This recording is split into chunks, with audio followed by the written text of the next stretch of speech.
தஞ்சை மாவட்டம் கக்கரை பகுதியில் உள்ள நேரடி நெல் கொள்முதல் நிலையங்களில் நெல் ஈரப்பதம் குறித்து மத்திய குழுவினர் ஆய்வு செய்து வருகின்றனர்.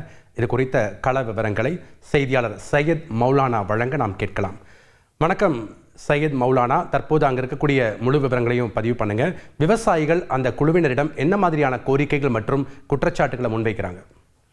டெல்டா மாவட்டங்களில் இந்த ஆண்டு 10.5 லட்சம் ஏக்கரில் சம்பா தாளடி சாகுபடி செய்யப்பட்டுள்ள நிலையில் கடந்த ஒரு வாரமாக அறுவடை பணிகள் முழுவீச்சில் நடைபெற்று வருகிறது.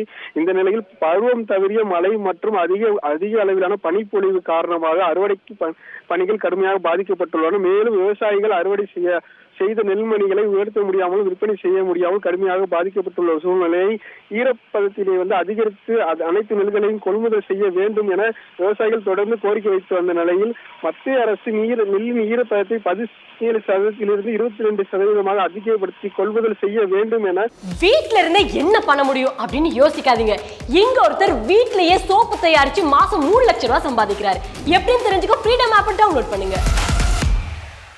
தமிழக அரசு மத்திய அரசுக்கு கடிதம் எழுதியது. இதனை அடுத்து மத்திய 4 பேர் கொண்ட குழுவினர் தற்போது தஞ்சை மாவட்டத்தில் கள ஆய்வினை மேற்கொண்டு வருகின்றனர். நம்ம இருக்கக்கூடிய பகுதியில் பார்த்தீங்கன்னா தஞ்சை மாவட்டம் ஒரத்தநாடு அருகே இருக்கக்கூடிய கற்கரை நேரடி நெல் கொள்முதல் நிலையத்தில் தற்போது அவர்கள் முதல் கட்டமாக ஆய்வு தொடங்கி இருக்கிறார்கள். இதனைத் தொடர்ந்து நாகை, திருவாரூர், மயிலாடுதுறை உள்ளிட்ட டெல்டா மாவட்டங்களில் ஆய்வு செய்ய இருக்கின்றனர். தற்போது விவசாயிகளிடம் நேரடியாக அந்த நெல்லின் ஈரப்பதம் எந்த அளவுக்கு இருக்கிறது, நெல் எந்த அளவுக்கு அது இருக்கிறது, கற்காய சென்று விட்டதா, இல்ல நெல் எந்த அளவுக்கு இருக்கிறது என்று அவர்களே களத்தில் இறங்கி அவர்களே அந்த பாதிக்கப்பட்ட அந்த நெல்மணிகளை எடுத்து அவர்கள் பார்வையிட்டு அதனை ஆய்வுக்கு கொண்டு செல்வதற்காக அதனை ஒரு துணிப்பையில் வைத்து தற்போது அதை எடுத்து சென்று கொண்டிருக்கின்றனர். அதே போன்று விவசாயிகள்.